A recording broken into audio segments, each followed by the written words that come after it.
Hello all. You're listening to Sunflower Sutras. As usual, we'd like to start this episode off with a poem. A Lady by Amy Lowell. You are beautiful and faded, like an old opera tune played upon a harpsichord, or like the sun-flooded silks of an 18th century boudoir.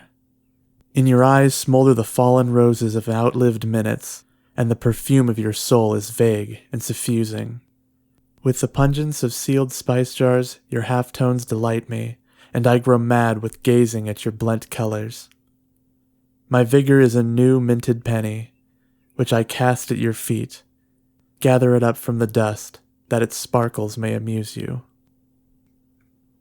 And with us today are our wonderful guests calling us from Arkansas. We have Calypso and Brody. Hello. Hello.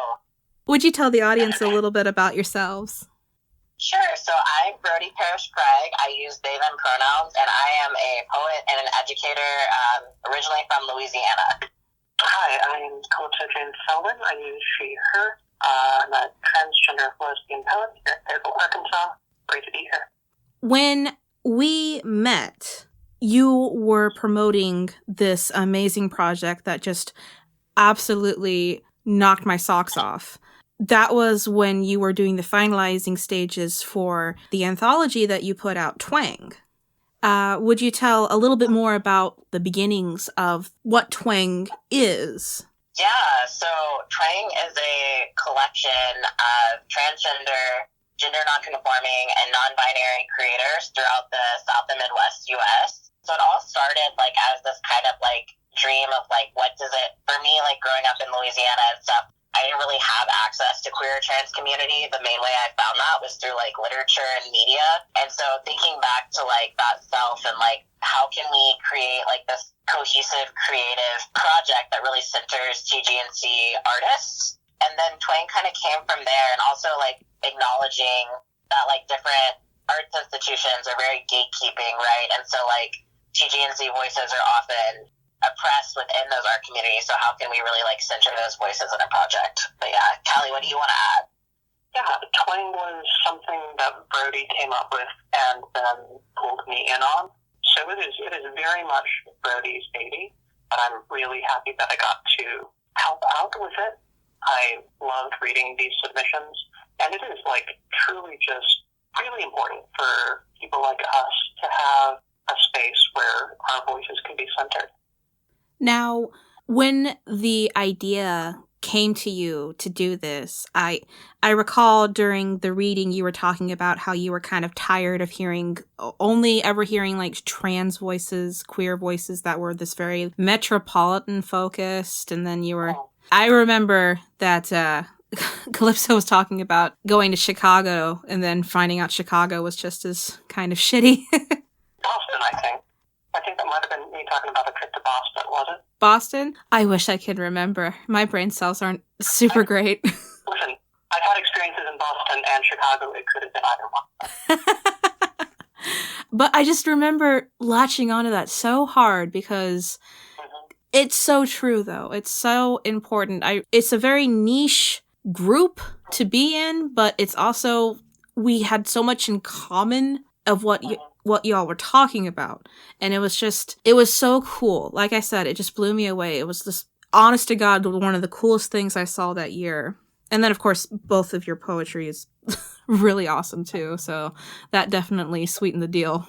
Oh, thank you. I think one of my favorite parts of working on Twang was being able to meet new people like you and have workshops and meet other TGNC creators that I didn't know existed, right? Because I think that's one of the things, going back to what you were talking about, about metropolitan areas, or we hear about trans folks in California, but the reality is there's more TGNC people in the South than any other region. Mm-hmm. But we get erased all the time, and so my favorite part of Twang was finding those other people, you know what I mean, and being able to be in connection to them, because I know we're here, but so often we can't find each other. So having that ability to have those conversations was my favorite part, I think. It's really difficult doing that in a physical in-person space.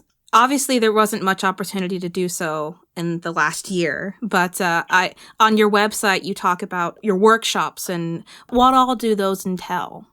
Yeah, sure. So for the workshops, and it's interesting because I'm curious what the future will look like, but in the past, like, we brought in different, like, TG&C poets that we were aware of and, like, shared their work, did, like, generative prompts with whoever came to, like, write their own work. And it was really cool, especially because, like, kind of similarly, a lot of academic institutions and, like, shit like that, like, you don't necessarily, like, hear about, like, trans poetry. And there's so many amazing trans poets out there, but we don't, like, hear about them as much unless you're, like, really, like, special interest mode, which for me, like, trans poetry is my special interest for sure. Being able to, like, share those authors with people and then, like, using it to, like, create prompts for other folks to make their own work, too.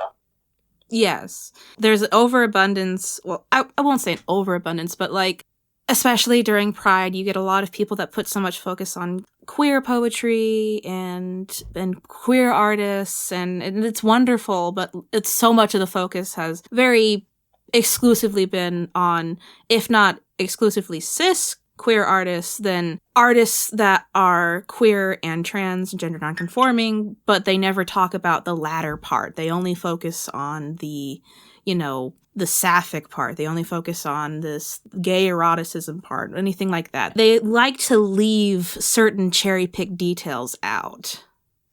I kind of feel like trans poets shouldn't have to write poems about being trans for it to, like, matter, Yes, and that's 100% true. I think I have a lot of trouble writing poems about transness specifically.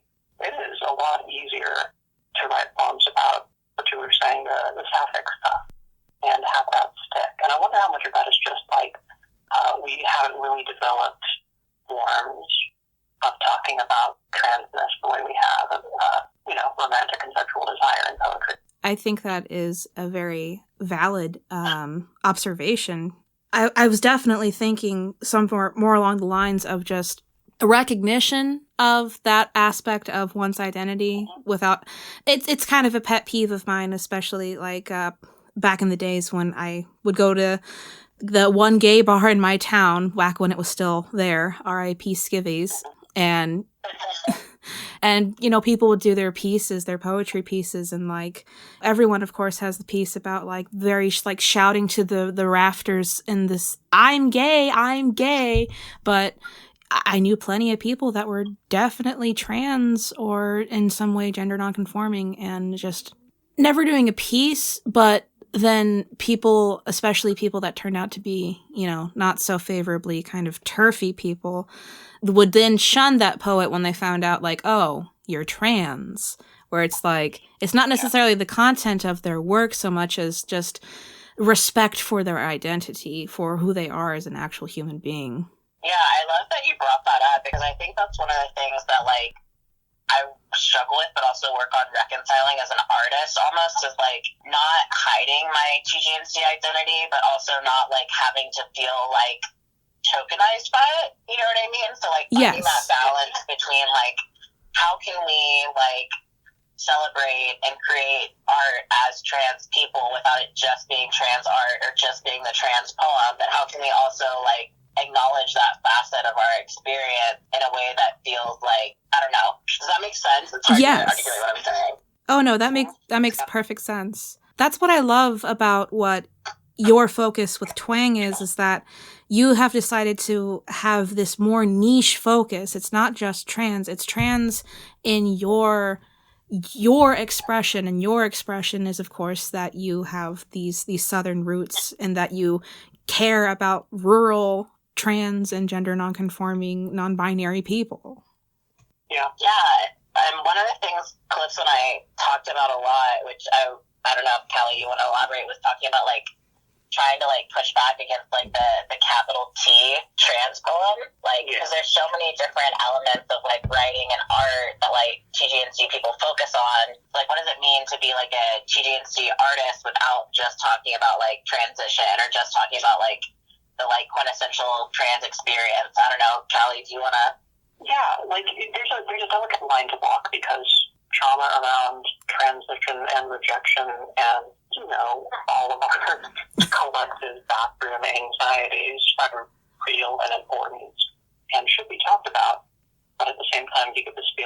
you come across a poem that's about bathroom anxieties, and you're like, oh, I've read this. I'm just trying to get away from the most obvious thing to write, I guess. Yeah, I mean, one thing that I think about a lot in my personal work, too, is, like, who am I writing this for? Like, am I writing this because this is, like, the poem that a cis person needs to read to understand? Or am I writing this because it's what I need to write? Or, like, how can I, like, not limit myself by those, like, parts of my story? Like, if I want to write the trans bathroom poem, which I definitely have written several, like, for sure, and some of them I really enjoy, but, like, also, like, not limit myself to feeling like there's only certain things I get to write about. Yes, the feeling that you might possibly have a responsibility to be a lecturer. People are dying, so it's like, on one hand, you feel this survivor's guilt trip, but on the other hand, you're like, I just want to be authentic to myself. Yeah, and I think there's a lot of really interesting ways that different, like, poems and Twang do that, and, like, so, like, for me, one of my favorite things is, like, how, like, linguistics can be, like, I don't know, like, adapted and changed and, like, queered, for lack of a better term, to represent those, like, gender non-conforming, like, experiences, but through language. And so, like, I think there's a lot of ways that, like, can be, like, subversive or, like, doing that work, but maybe sometimes that are, like, less expected ways. And so those are some of the things that I think about, like, with some of the poems that I enjoyed, too, is that, like, I'm drawn to, or I'm, like, really drawn to in my own work doing to kind of speak to that, but it may be like a less, like, a more roundabout way, if that makes sense. I do want to say what Brody said about just coming across a poem written by a trans person and being like, oh, this wasn't written for trans people. This is, like, explaining what it's like to cis people, and there's probably a place for that. That probably matters, but lately, I'm just kind of sour on trying to explain yourself to people who aren't interested in understanding. That's so real. Mm-hmm. Yes. So, jumping back a little bit, what was the idea behind your making of the Twang anthology? Was a anthology book your, like, foremost thought about the Twang project, or was this something where you were like, oh my god, this is a good idea?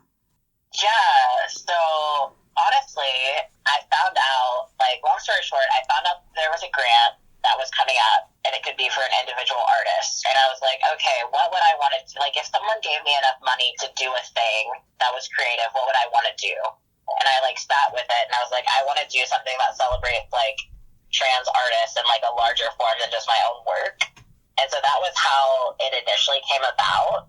And so the workshops kind of, like, after getting into the idea of creating a collection, I started to think about, like, accessibility, and also, like, like, how can I publish a collection if I'm not, like, meeting the community where they're at, so to speak. Like, I wouldn't even know how to begin, like, finding the people for the collection without, like, doing events and creative workshops and, like, that kind of stuff. And so, like, it started with the anthology, but then it became very apparent that it was, like, it needed to be, and it was going to be more than the book itself, because, like, I think a book only does so much in terms of, like, what we need, like, in the community. So, like, using, like, art as a springboard for a larger thing, which I don't really know what's next, but, I mean, I think that's kind of, like, the trajectory is, like, moving past just, like, the art object into, like, something broader. That natural inclination for artists to morph as one into some kind of enclave of local or niche interest. Yeah, like, how do you balance the need for a safe community with the need to actually affect change in the world? So I think, like, the importance of the anthology was to, like, really document and publish TGNC creators, and the importance of the events was to really, like, connect and, like, be more, like, in community and, like, almost, like, skill share with one another and share our art in a way that happens, like, beyond the pages of a book. So, like, I think they both came from, like, the same impulse, just different ways of doing the same thing. So what were your individual favorite aspects of Twang so far? Man, I really liked reading this stuff, and I liked having arguments about what we were going to put in and what we were not. Brody and I are real different poets. I mean, have very different aesthetic sensibilities. I like to think that both of those things made the anthology a lot stronger than if it I was one person. I was going to say I agree. I mean, we're both very interested in different, like, aspects of poetry, and, like, how we write poems is different from, like, an aesthetic standpoint or, like, whatever language you would use there. So, like, we balanced each other in this interesting way that was really great. Mm-hmm. Sorry, I didn't mean to cut you off. Oh, no, you're fine. Oh, I just wanted to know, what's your favorite bit in the anthology, if you don't mind? I'm going to feel so funny. Okay. I realize that it is primarily poetry, but I'm a collage artist, and I just fell in love with the kind of mixed media collage poetry pieces. I can't remember the name of the artist at the moment, but I was just about to commend you both on how I believe your personality differences and your tastes kind of butting heads. I think it produced a wonderful variety in the anthology because it's captivating. It's kind of a constant palette change. It's really good where it's got a good flow that keeps you interested. Thank you. Yeah, and we had another reader too, Max Calabota, who was also reading, and they have more of the like visual art background, so they were also able to like point out things that like we weren't as familiar with. I feel like because for me, like I really love visual art, but it's not like I don't know. I don't have a lot of specialized understanding of it in the same way. So we kind of like the three of us together, I think really like worked well. But yeah. Yeah, shout out to Max. Max did a great job. Well, Max definitely has a great eye for art because the photography is phenomenal as well. But again, I guess it's just personal bias. The collage pieces are just so fascinating how their composition is. Those were a real treat that I wasn't expecting. So that was probably my favorite part. That's awesome. I think my favorite part of just like working on the project were I kind of already talked about this, but like the moments of like meeting new people. So like I'm thinking back, there was one workshop that we did in like Little Rock, and somebody I think came from like hours away into that space, and so just like those tiny like community moments where I got to meet people, and like that maybe like hadn't been able to be in a space like that before, like would stick with me and stay with me, or like I don't know, I have feelings about that. I have feelings right now, but yeah. The night that we met, that was a very last minute thing for me deciding to go there. A friend had shared on Facebook that they were interested in the event, and I was just like, oh my god, a trans poetry thing. That's never happened before. I gotta go. So from the next town over, we came over to Lawrence and we saw it, and history was made. Oh my god, that reading was so much fun, and like Izzy being there too was great. Yes, oh god. Yes, Izzy is wonderful. Izzy fucking kicked ass. And yeah, that whole trip was real transformative for me. You know, occurring kind of towards the beginning of me being serious about poetry. It was just really, really awe-inspiring to see everyone come together like that for poetry. Yeah, that trip was really important for me too. There was kind of like a really intense personal thing. So someone that I knew had passed away not too long before that trip. And I don't know, like for me, like being in that space, it was just like, was this beautiful reminder of what living is about. That sounds so like intense, but like, and like loaded, but it's really how I felt. And just like, I don't know, not just being in the poetry spaces, but I remember like in the car and like the conversations and stuff. I don't know. It was a really important moment for me too. I don't think it's too much of a loaded statement to say something like that, because that particular reading was, I would tell people weeks later that it was like a reading I needed to recharge myself. Like it gave me a recalibration of my energies, and I felt so much better and more like competent as a poet. So I don't think it's too loaded of a statement to say that this interaction with other people, like-minded people, can help you, especially if you're in a tough spot. Yeah, like even Zoom readings as whatever as Zoom readings are can still be some of the most nourishing experiences. I mean, I think that's the thing about poetry in general, yeah. Poetry, it's good for you. Soul food.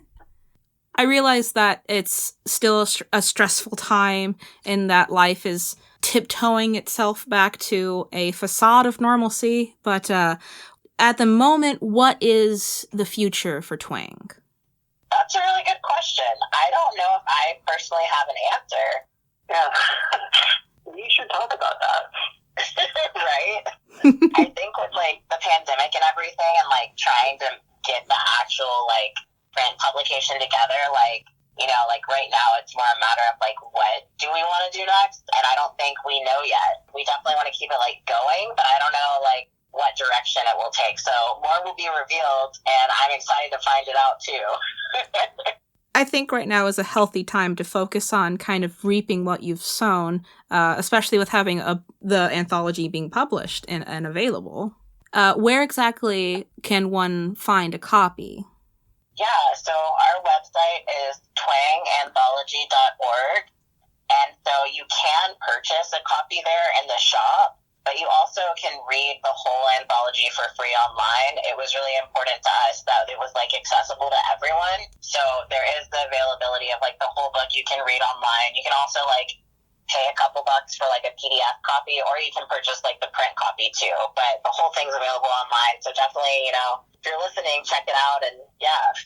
Well, thank you so much, both of you, for being on the show. It's been a long time coming, but it's been an exciting journey to get here. Oh, thank you so much for having us. Thank you so much. It was really good to talk to you. It's been a while. Yeah, yes, it has. And if you're ever in Arkansas, do look us up. Yes. Oh, God, yes. Now that everyone's fully vaccinated and we can actually be about safely, I am excited to get to traveling and seeing all of my friends across America again. Nice. Yes, please come see us. Well, thank you very much for being on the show. This was a great interview. Well, I will talk to you cool cats later then. All right? You take care of yourself. Yes, you take care of yourselves too. Thank you all for listening. As always, we'd like to thank our patrons, Jen, Katie, and Heather. Salangafol, and farewell.